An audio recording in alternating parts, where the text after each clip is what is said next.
வணக்கம், நான் பொற்கொடி சித்ரா பேசுகிறேன். இன்றைக்கி நம்ம பார்க்க போகிறது வாழைக்காய் பொரியல். வாழைக்காய் பொரியல் அப்படின்னோடனே அடுப்பில் வச்சு செய்கிறதுன்னு நினைக்க வேணாம். நம்ம நிகழ்ச்சியே பார்த்திங்கன்னா அடுப்பில்லா சமையல்.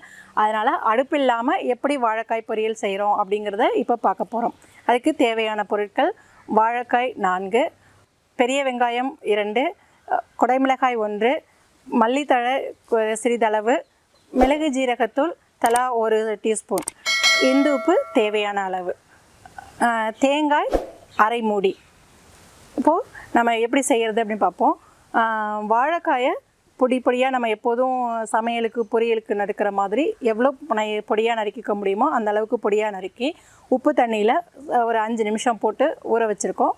அதுக்கப்புறமா அதை உப்பு தண்ணியிலேருந்து எடுத்துட்டு நறுக்கின வெங்காயம், குடைமிளகாய், மல்லித்தழை எல்லாத்தையுமே அதில் தேங்காய் துருவல் எல்லாம் போட்டு மிளகு ஜீரகத்தூள் இந்து உப்பு கலந்து அதை அப்படியே கிளறி ஒரு 5 நிமிடம் வச்சுருந்து சாப்பிட்றதுக்கு நம்ம உபயோகப்படுத்திக்கலாம்.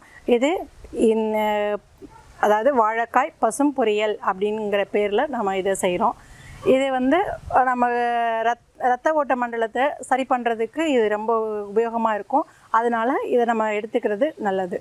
நன்றி, வணக்கம்.